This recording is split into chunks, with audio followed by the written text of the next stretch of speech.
नमस्कार दोस्तों, मैं फात काज़मी मारीन संदेश लाइव से। आज हम मौजूद हैं पूर्व चेयरमैन जनाब अर्शद जमाल साहब के साथ, और इस समय फिर वही पुराने सांसद यानी कि हरिनारायण राजभर जी जनता के बीच में, जिनको जाना भी नहीं जाता है सही तरीके से। अभी क्या मजबूरी थी कि आखिर भाजपा ने प्रत्याशी के अभाव में या किस कारण दोबारा फिर इनको प्रत्याशी बनाया है, और इस उपलक्ष्य में हम जानते हैं जनाब अर्शद जमाल साहब से। अर्शद जमाल साहब, देखिए, अब ये अख्तियार तो भारतीय जनता पार्टी को ही था कि वो किसको उम्मीदवार बनावे, लेकिन जब लेट हो रही थी, काफ़ी देर हो रही थी उम्मीदवार के ऐलान में, जबकि उनका खुद सिटिंग सांसद था, तभी हम लोगों को ये बात समझ में आ रही थी कि भारतीय जनता पार्टी के लोग जो गठबंधन का प्रत्याशी आए हैं अतुल राय जी, उनको लेकर ये परेशान हैं और उनके लेवल का कोई भी इनके पास प्रत्याशी नहीं मिल रहा है।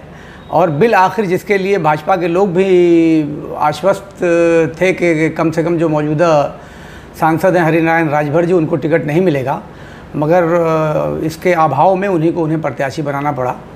हमारे लिए तो गठबंधन के प्रत्याशी के लिए तो रास्ता और हमवार हो गया, क्योंकि उनके एलाइज जो थे, उनके एलाइज में ओम प्रकाश राजभर जी जो थे, तो वो उन्होंने भी अलग अपना प्रत्याशी घोषित कर दिया है। तो वो इसके पहले जो चुनाव हुआ था उस गठबंधन में शामिल थे, तो अब वो अलग हो गए हैं। तो इस तरह से भारतीय जनता पार्टी काफ़ी कमज़ोर हो गई है।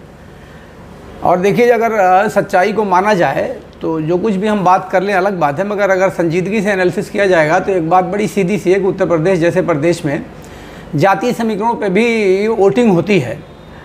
तो अब इस प्रकार से अगर हम देखते हैं तो जाहिर सी बात है कि राजभरों की जो पार्टी है, भारतीय समाज पार्टी, वो भी हो गई, और भारतीय जनता पार्टी ने भी एक राजभर प्रत्याशी दे दिया है, तो उनके वोटों में सेध लगना अनिवार्य है।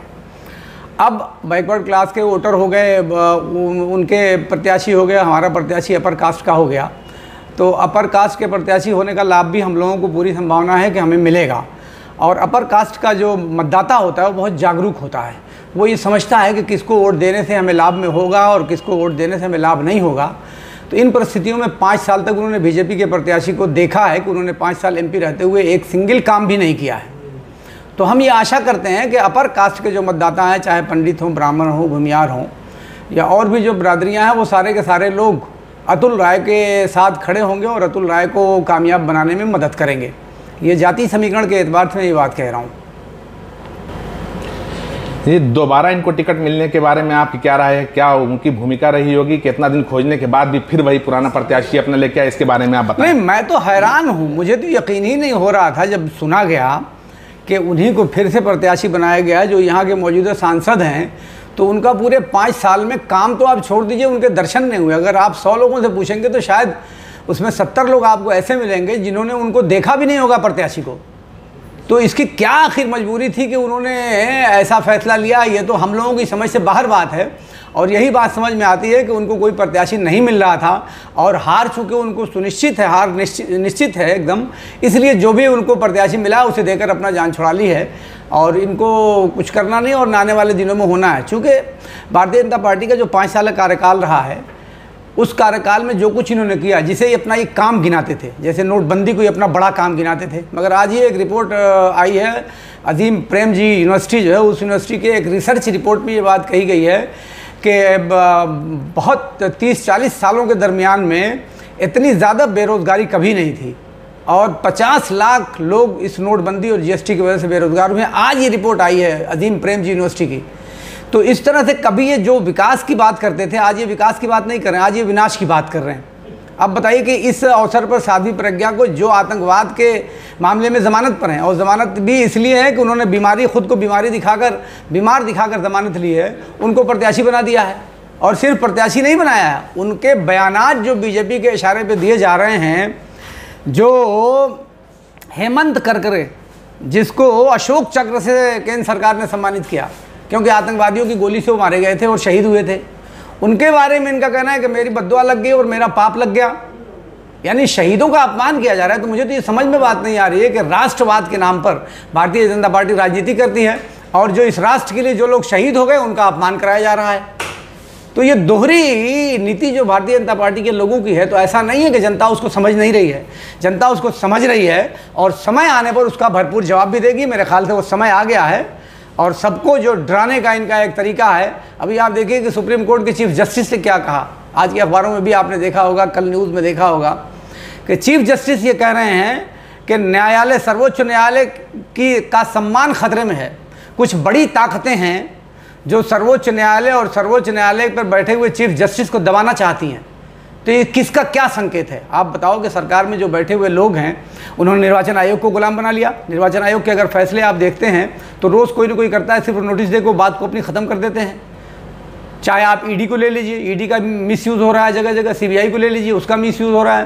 तो अब ये न्यायालय जो अपना ईमानदारी से काम कर रहा है, तो न्यायालय पे भी ये आरोप लगाना चाहते हैं। जजों के खिलाफ जब कोई इनको प्रमाण नहीं मिला तो महिला शोषण का आरोप लगा दिया और अपने किसी चेली को खड़ा करके चीफ जस्टिस को बदनाम करने की कोशिश की जा रही है। तो मैं समझता हूँ कि ये देश के लोकतंत्र के लिए बहुत ही घातक है और इसकी जांच करके कड़ी से कड़ी सज़ा इन लोगों को देनी चाहिए। और सरकार तो इसको जाना ही है, और सरकार नई आएगी और नई सरकार आएगी तो इन सारे मुद्दों पर जांच करा के इन लोगों को कड़ी से कड़ी सज़ा देने का काम किया जाएगा। अच्छा, मोदी जी ने एक अधिकारी को सस्पेंड कर दिया जिसने उनके हेलीकॉप्टर को आदर्श आचार संहिता को अनुपालन करते हुए अपने कर्तव्यों का पालन कर रहा था। उसको अपना काम करते समय मोदी जी को ये बात बुरी लग गई, चाहे बुरी कही या जो भी मामला, उसको सस्पेंड कर दिया गया। इस मामले में आप क्या कहेंगे? देखिए, एक आईएएस अधिकारी जो निर्वाचन आयोग में जिसकी जिम्मेदारी है कि अगर वो कहीं का डिस्ट्रिक्ट मजिस्ट्रेट है या अगर किसी सेक्टर का प्रभारी उसको बनाया गया तो उसकी जिम्मेदारी बनती है कि अपने क्षेत्र में जो लोग भी आते हैं तो उनकी जांच करे कि कोई गैर कानूनी काम तो नहीं हो रहा है। तो ये क्यों मान लिया जाए कि अगर प्रधानमंत्री का जहाज़ से कोई गैर कानूनी काम नहीं हो सकता, क्योंकि वो भी तो इसी मुल्क के रहने वाले हैं और वो भी चुनाव लड़ रहे हैं। जो चुनाव प्रणाली सबके लिए, वही चुनाव प्रणाली उनके लिए भी है। आपको याद होगा कि इंदिरा गांधी के ज़माने में एक आईएएस अधिकारी ने उनकी गाड़ी की जांच की थी, दूसरे इंदिरा गांधी ने उस वक्त की प्रधानमंत्री थी, उसको सम्मानित किया था। और आज वही काम अगर कोई ईमानदार अधिकारी करना चाहता है तो उसको सम्मान देने के बजाय उसको सस्पेंड करने का काम किया जाता है। ये है दशा सरकार की। अच्छा, इस समय चूंकि बीजेपी के पास अब कोई मुद्दा नहीं बचा है, जितना मुद्दा था उन्होंने पहले ही इस्तेमाल कर लिया था, उनके पास कोई मुद्दा नहीं बचा है। तो अब बताइए कि आजकल एक टीवी पर व्हाट्सएप वगैरह पे एक काफ़ी भड़काऊ तरीके का एक वीडियो वायरल हो रहा है, जैसा कि तमाम दिखाया जा रहा है कि अलग अलग मुल्कों का कलेक्ट करके कि किसी का कत्ल किया जा रहा है, नरसंहार किया जा रहा है। इस बारे में आप क्या कहेंगे? देखिए, जो लोग भी इस तरह के वीडियो को वायरल करते हैं उनके खिलाफ कड़ी से कड़ी कानूनी कार्रवाई होनी चाहिए। चूँकि अब इनके पास, मैंने पहले भी जैसा कि कहा कि इनके पास कोई मुद्दा नहीं बचा है, तो अब ये नफ़रत फैलाने के लिए हिंदू और मुसलमान का कार्ड खेलकर अपना अंतिम चाल चल रहे हैं। चुनाव का ज़माना है, इनको चाहिए कि अपने 5 साल की जो कारकर्दगी है उस 5 साल की अपनी कारकर्दगी को बयान करें, मगर 5 साल की कारकर्दगी बयान करने के लिए इनके पास कुछ है नहीं। तो इसलिए हिंदुओं और मुसलमानों के बीच में नफ़रत फैलाकर एक दूसरे से लड़ाकर ये वोट लेना चाहते हैं, मगर ये जनता है, ये सब कुछ जानती है। चलिए, बहुत बहुत धन्यवाद। आप बने थे हमारे संदेश लाइव के साथ। बहुत शुक्रिया।